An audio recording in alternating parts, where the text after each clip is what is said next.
on a journey and we try to figure out where we want to go.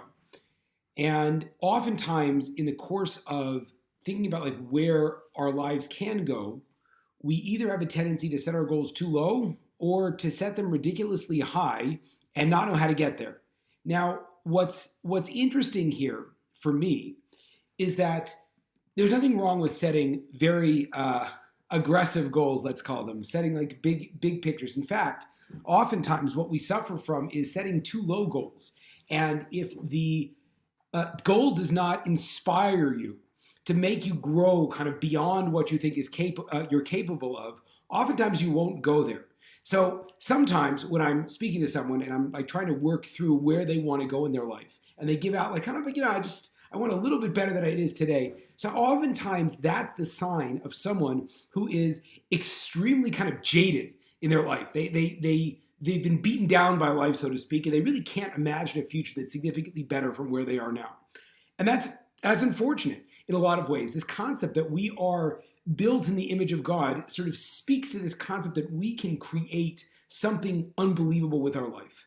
But then if we turn around and we say, so like, what do you want? And I think that's ultimately the most difficult question for all of us to answer, because so many of us understand what we don't want. And we have clarity as like what's not working in our life. But if we stop focusing on that for a few minutes and start to go into what do we want, oftentimes our whole world turns upside down. And that's a big problem. Why is it a big problem? Because when we're focusing on what we don't like in our life or what we don't have, we bring this whole energy of lack into everything we do. This is deeply true on a Kabbalistic level. This is true on a manifestation level. This is true on a psychological level, right? There's this idea that whatever you're focusing on, that increases, and that becomes more and more. And if all you're doing is focusing on trying to make your life a little less miserable, so then maybe your life is a little less miserable, but it's really not the life that you want. So then it becomes, now that's a fundamental switch that most people might never make. But I always start with, and I think to myself like, okay, what's the best case scenario? What can we build if there was like nothing holding us back? And I'm like, oh my gosh, that's crazy, right? Now, what's interesting is that oftentimes when we start to go into the realm of possibility, so then we almost get lost and we freak out because like, what can we do? So there's a very famous parable about someone that we had like a dream. I remember as a kid, the images were very, very profound. A person that has a dream, it's a Jewish folklore or whatever it might be. You have a dream of riches and it's like gold under a bridge somewhere far away. And this guy goes on the road and whatever it might be, and he gets the bridge, and the soldier tells him, you know, what are you doing, you crazy guy? And he says, I had a dream that there was kind of diamonds under this bridge. And the soldier says, you crazy Jewish guy, I had the same dream and about some Jewish guy that would come here who had all these diamonds under under his like a stove in his house. But you don't see me going and chasing every stupid dream I have, right? So the Jewish guy says, oh my gosh, he turns around, he goes back, and there he is underneath his house. He finds the diamonds that he was seeking. So it's a very fascinating idea because on a multitude of levels. One level that's absolutely fascinating about that is that the things that we look for are often buried deep within our current environment, right? It's not somewhere far away. But on the flip side, the path to going towards what we want, what we're looking for, what's important to us, that you have to go on. And so very often we're so busy trying to stop our journey that we don't appreciate that we are on a journey, and that going on the journey at times or all the time is unlocking the next step of where we're trying to go. That's why, fascinatingly enough, we know that near the end of the Jews' 40-year trek in the desert, so Moses goes back through and he explains all of the different places that they went. Think to yourself, well, I was paying attention for the last literally like book of the Chumash. I know where they all went, right? But that's not the point. The point is that it's not about stopping at each one of these things, but it's the ability to have the cognizance that we are on a journey and that every place that we're going is building us into the place that we're supposed to become. Now, we spoke about that a little bit last time, this idea that we have to see where we are with a growth mindset. We have to be willing to understand that we are on a journey and that each place we go, it's like not the end. Until we die, we don't know where it's going to end. And that's also a fascinating concept, right? Because we're so quick, I just want to go here and I want to settle in. I just want to sit and I want to, be there. And it's like, no, that's not the point of our lives. Our lives are supposed to move from this place to the other place, always growing, learning all the kinds of things that we have in our life. Right now, the interesting thing is very often that very thing that we were looking for, it was all the way back home. And again, that's a beautiful concept, the idea of repentance, the idea of tshuva, of a Jewish person returning back to their roots. This idea that we might go across the world looking for meaning, looking for connection, looking for something, right? I have maybe he's even watching. I had a dear roommate when I was in yeshiva, and he dated a lot. And he was a great guy, but nothing ever ended up working out. Eventually, he goes home. His whole idea was he was going to go to Israel, he's going to get married, whatever it was, come back, and he didn't get married, right? He didn't find the right girl. Comes back, turns out that there's a guy that sat behind him in shul when he got back. It turns out that this guy has a daughter, and they get married, right? So this whole concept, right? But the guy would never have suggested the daughter for him if he hadn't done the whole process in Israel. So there's this awareness, right, that we have to have, that we are paying attention to what's going on in our life at all times. But we are not settling necessarily. We're trying to figure out, what are these things telling us? And it's very interesting because it's so easy, as we spoke about, it's so easy to always be looking outside for information, to pay attention, who has my next steps, right? And very often the next steps are all the things that we don't want to pay attention to. It's a really fascinating concept that's very fundamental. There's this idea, right, that we always want to move beyond the challenges that we have. But oftentimes, until we've solved that core issue that we need to be working on, we're never going to be able to effectively move past it, right? Because the person that we have to become is the person that's worked on this particular issue. So there's a lot of issues I've worked out in my personal life, but one of the issues is that I might not have been a good team player, right? I had a hard time working in a team. I very quickly come to a decision of where I want to go, and when I find other people, especially people that are like my equal, my teammate, not going at the same speed as me, so it doesn't work so well. And what's fascinating was, for years and years and years and years, I kept bumping into this same challenge. And I kept trying to figure out, like, oh my gosh, what's wrong with these people, right? But then, and this is very important, because oftentimes we'll find in our life that all of the different things that happen to us keep bumping back to the same message. So if you look around and you tell yourself, everyone I know is a jerk, chances are not everyone you know is a jerk. Chances are you're a jerk. And you're seeing that prism onto everybody. Right? So when you see what's going on in your life, and certainly if you see that there's a theme over and over and over again, the chances that it's this external thing that just randomly keeps happening to you shrinks each time it happens.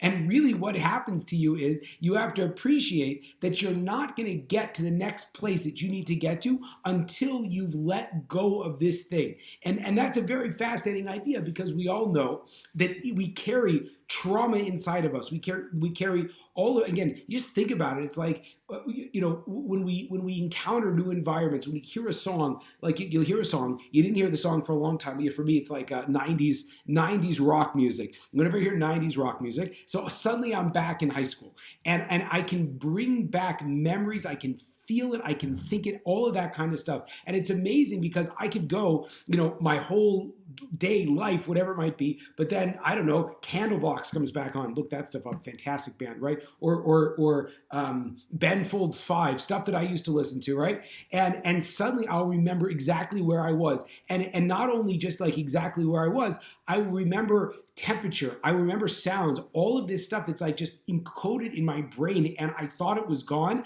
and I never thought about it. If you'd ask me, like, where were you at a specific time, I won't remember. Put the song on and suddenly I'm right back there. And I have a feeling that a lot of people have that same kind of thing, right? So if we have this concept that there are all this information from our past is kind of like encoded into our brain, it's just like locked up in certain boxes.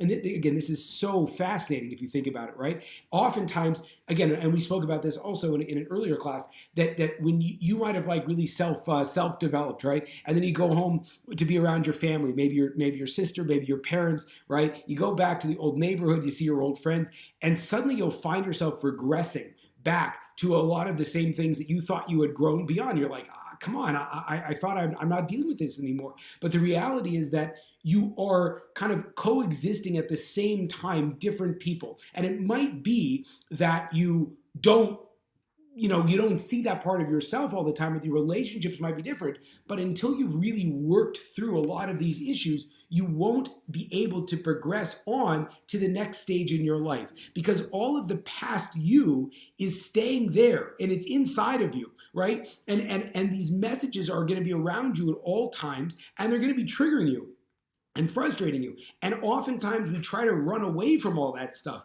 and it's such a mistake because well, let's say it like this. We run away.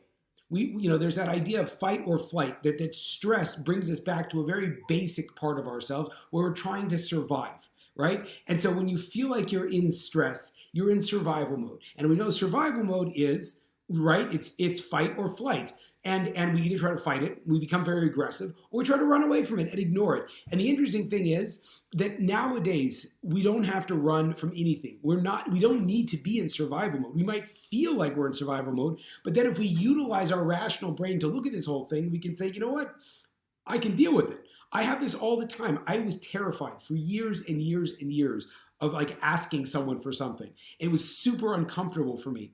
And still, whenever someone says, make that awkward call or say that awkward thing, right? So I find myself like, oh, I can't do that. How do I avoid it? Who do I talk to? Who could I offset it to? But then as soon as I start to think like that, I realize like, oh, it's just this like awkward fear of asking for something. I know how to deal with that. And so I'm able to just kind of push myself to do it. Mel Robbins, who's a famous coach nowadays and a big star, so she always talks about the 5-second rule. What's a 5-second rule? That basically, from the time that you think about doing something to the time you actually do it, if you wait 5 seconds and you don't do it, you're not going to do it. So she has this rule where basically you want to do something. Let's say there's someone you want to talk to, or someone you want to ask for something, or something awkward, or maybe you don't like speaking in public, or you're scared of confronting someone. You see the person, right? If you wait 5 seconds, you're not going to do it. So she says count to 5, right? So that's actually doing something, and then just go approach, just go do it.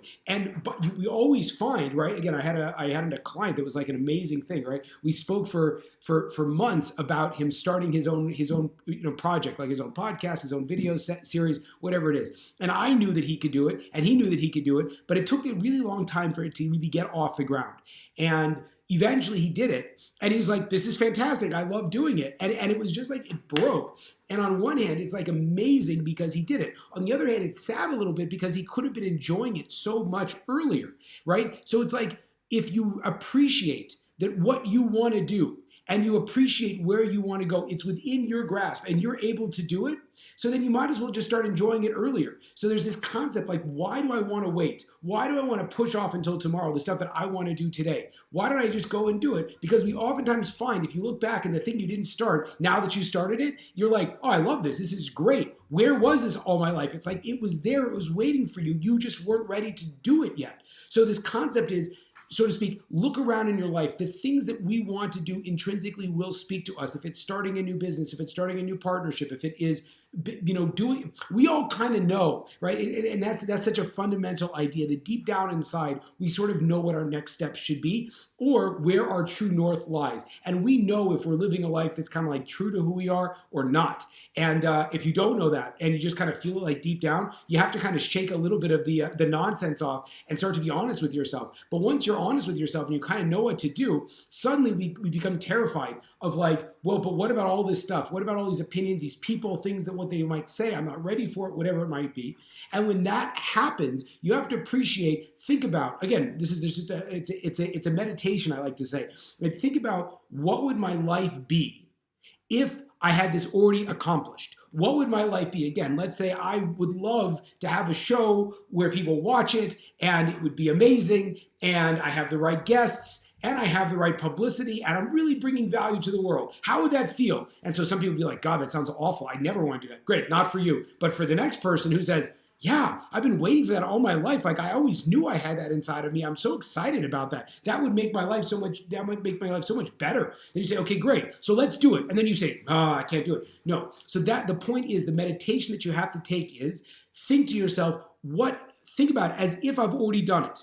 Think about what your life, really like actively live in the future as if this has been accomplished, right? What is it like? Picture it. Imagine you get on the camera, you're talking to the guests, people are giving you great feedback. You're so happy. If you can start to bring that future vision into your present, you get into alignment, and all of a sudden you're like, yeah, I got to do that now. Why do I want to hold back from from living the kind of life that I want, right? You could do this thing, in 10 years. You could do this thing in 50 years. But it's like, what about the 10 and the 50 years that was lost? That's a famous line from Pirkei Avot. It talks about that. It talks about the tshuva, the repentance of old people is not nearly as good as repentance of young people. Why? Because when you live at the end of your life, you have all these regrets, and theoretically, hopefully not, but that happens, right? And we think about, wow, if only, it's like we always think that I'm going to have 1,000,000 years, right? I had this crazy thing happen to me one time where I was in Beverly Hills. Beverly Hills, they have like a traffic lights every like 5 feet, right? So I was at a traffic light, and I was sitting, and I was going home to my kid's birthday party, and somehow the light, 2 lights down, changed. So I saw green, but the light in front of me was still red. And and I'm a fairly aggressive driver, so I was about to jam on the gas, and literally full speed, 30 miles an hour, 35 miles an hour, again, it's Beverly Hills, right? Shooting the other direction was this car.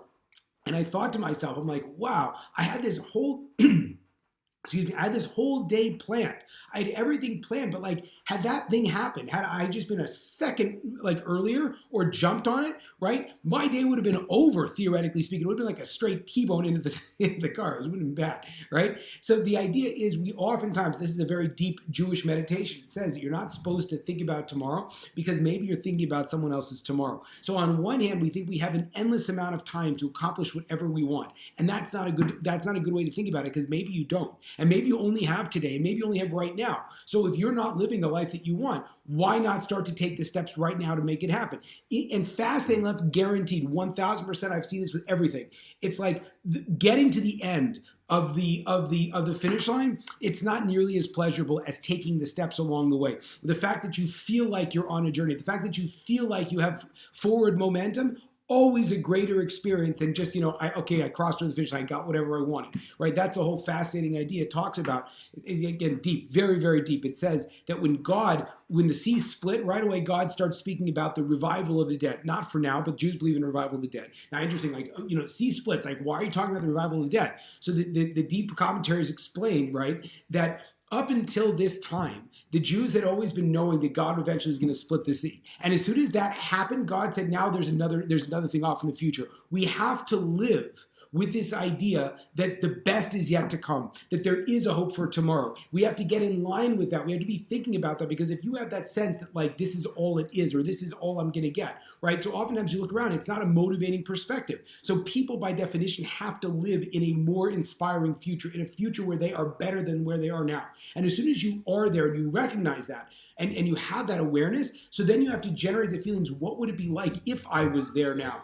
And then as soon as you feel that, you have to start to take the steps to be there now. So that's the whole concept. There's an idea that all around you are these indications of what you're supposed to be. It's not in someone else's mind. It's not in someone else's book. It's in you. It's in your heart. It's deep, deep within you, or not even so deep within you, right? And it's in what people are talking to you. It's in the situations you find yourself day in and day out. It's like you might keep having the same thing happening over and over to you again. People say, hey, Dad, be more present, or your company saying, do this. So you have to pay attention to where you are now. You have to develop a compelling vision for the future, and you have to figure out, how am I going to elevate the now into where I want to be in the future. So that's the basic meditation a person has to have.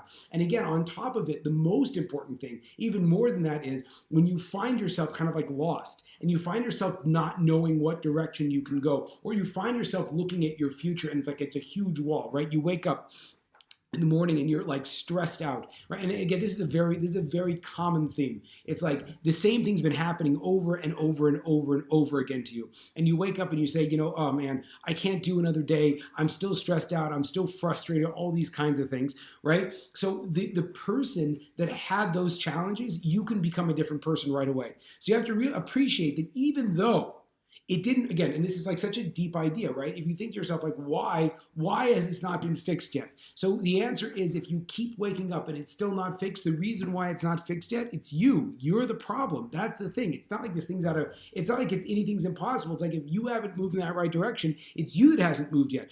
So then you ask yourself, what does the person who can achieve this kind of thing that I want, what does this person have to have, right? What kind of a person does that have to be? This is a very deep idea, right? I spoke with someone very, very long time about this, right? That at the moments of our great breakthroughs, we are bold, we are fearless, we are stepping outside of our comfort zone, we are deeply motivated, whatever it might be. If you go back and think about the times where you've significantly changed your life, right? And we look at where we are maybe now and we can't change our life, it's probably because we're not exhibiting those traits that we had when we were making significant movement forward. So you realize that the person that has to have the breakthrough has to be someone that's doing X, Y, and Z. And you look at yourself, you say, am I doing that, right? You look, again, go back, you figure out, am I doing that? Then you ask yourself, can I do that, right? And you start to figure out, who do I have to become? What could I do right now? What small thing do I have to do in order to become the kind of a person that can achieve what we're talking about? And then you just do those little steps. And with that, you're able to go forward consistently where you are now, moving to where you want to get to, living in the joy